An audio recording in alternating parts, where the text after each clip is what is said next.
So I thought I'd start doing a little video log of my plans for this car. And after going to Santa Pod last weekend and then Cobra to do some sprint racing, I think the plan is to strip this thing out and turn it into a track car. I haven't really decided what kind of track car yet, but I'm thinking something that will be adequate down the track and then also be a bit of fun going sideways, get some drifting. Oh. This is hard with one hand.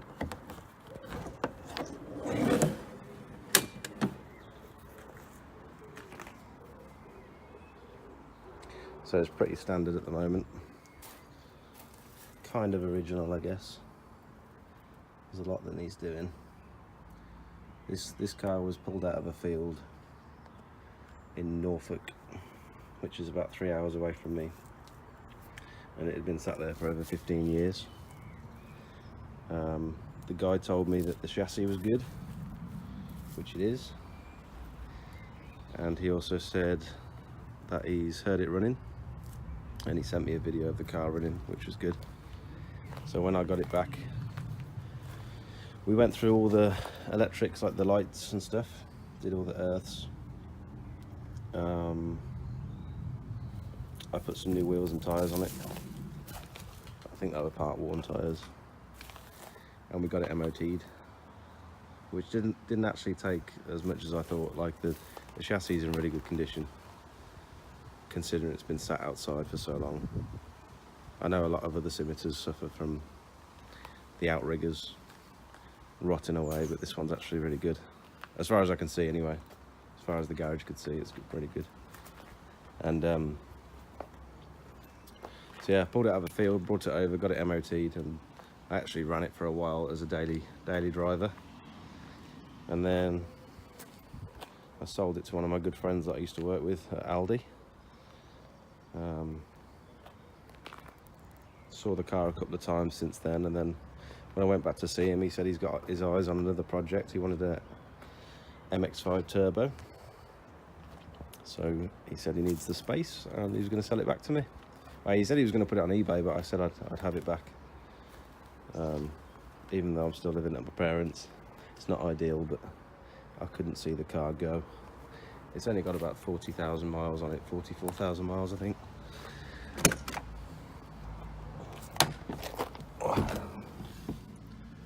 43,000 miles. I'm pretty confident they're all original miles.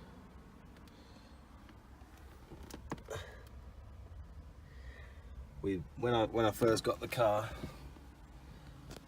both of these little gaps in the wings were just full of, it was either a squirrel's nest or a rat's nest. There was just nuts and acorns and all sorts just stuffed down the side. It was incredible how much actually came out, but there's a bunch of stuff I know needs to be done before I can make it safe on the track.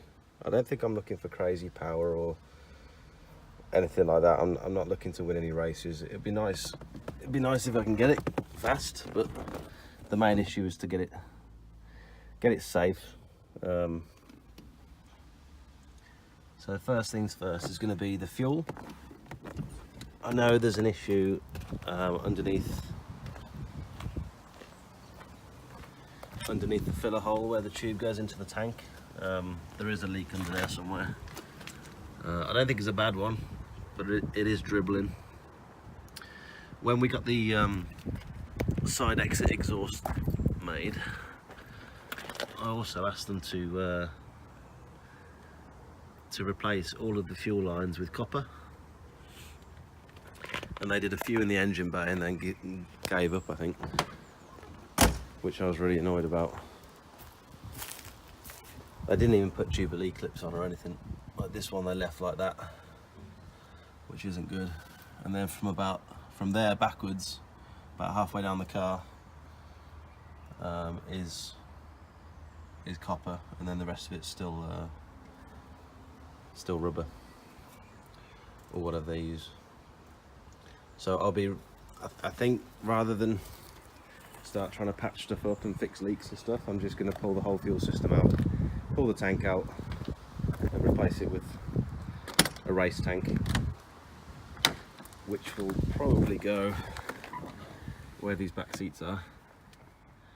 So if anyone wants some half decent beige back seats, you're welcome to them.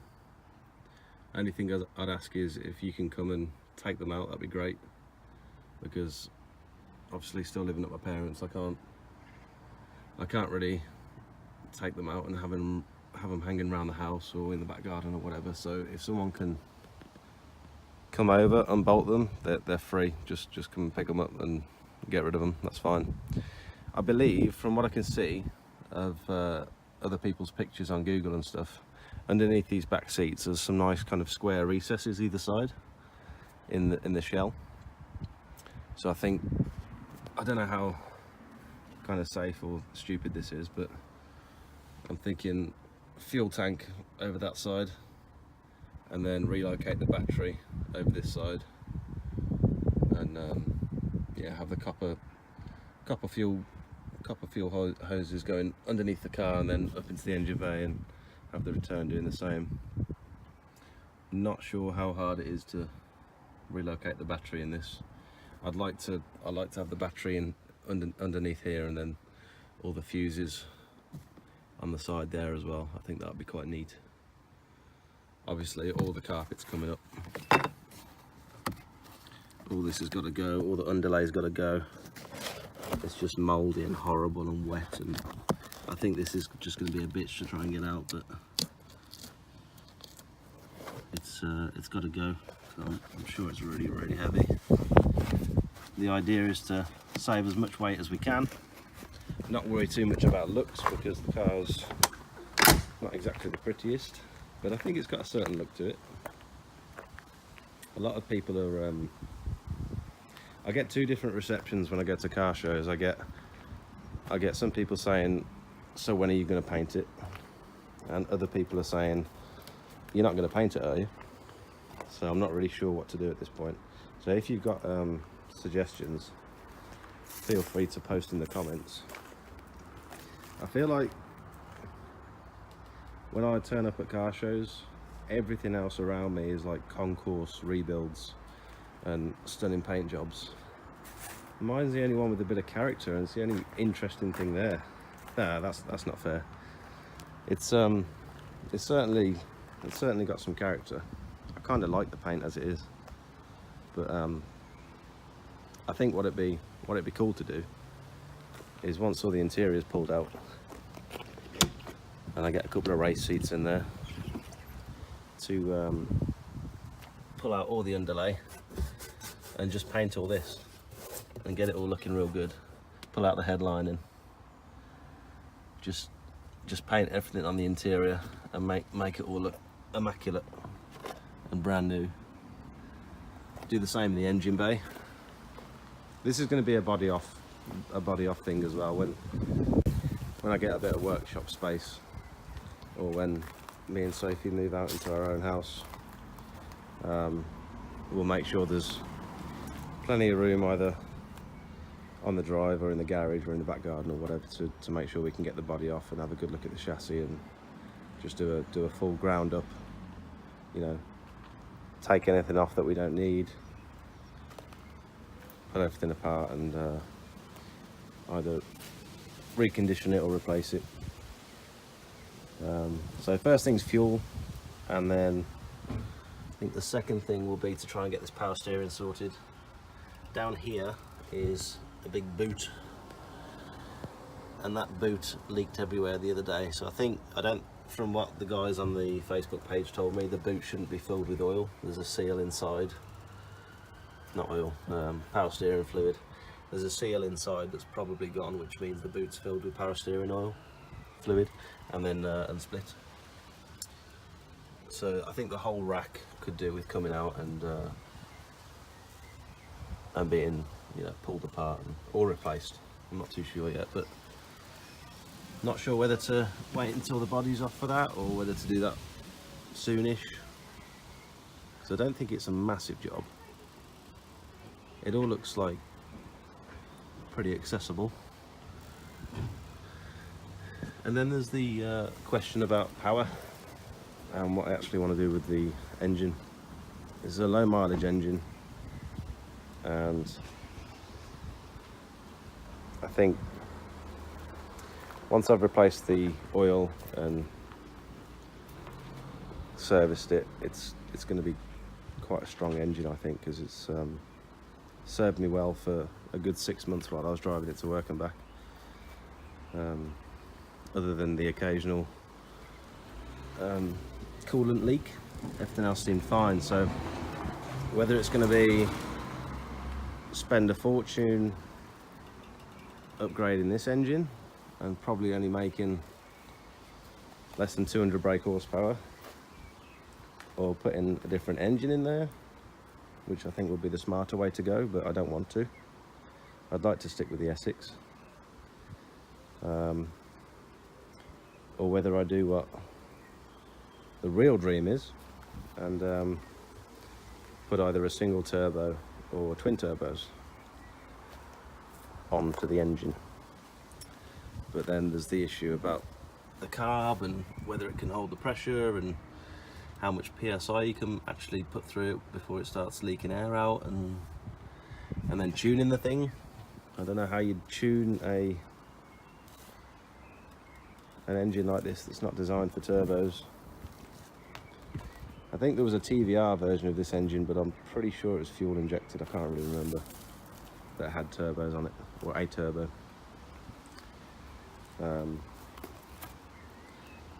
But I think that's all to come.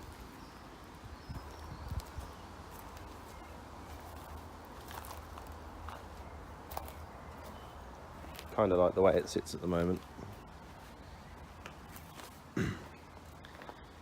And I was speaking to someone recently about the diff and the rear axle, how much power it can take. Someone tried to drift something similar with this diff, and it just broke the housing, apparently. I was talking to a chap at Japfest the other day, Santapod, and yeah, he said he tried to drift some kind of Ford with the same diff in, and it just broke it. So we also need to make some room for some big tyres as well. So whether that means shortening it, cutting the wheel wells out and doing a proper job, or just putting some over fenders on and running wide arches, I'm not sure what the way to go is just yet, but it's definitely going to be interesting. There's also the fact that I think next year this car is going to be MOT exempt, apparently. I only found out the other day, but apparently that's the thing now, where after 40 years old, a car suddenly doesn't need an MOT, which is a little bit hard to believe, but that might mean that there's a few more options that we can do to make sure this is a road car, road legal, and that we can take it to the track and reliably have some fun and drive it home at the end of the day. I think that'd be cool. But let me know what you think, and if anyone's got any advice on the best way to go forward with the build, then please do comment and let me know. I don't think there's anything to lose with this car. I think there's plenty of Reliant Scimitars in the Midlands area that I've seen at car shows and stuff, and they're all doing some very nice restorations and original builds, but that sort of stuff doesn't interest me, and I don't think this car's ever going to be original, so I don't think we're losing anything by pulling it apart.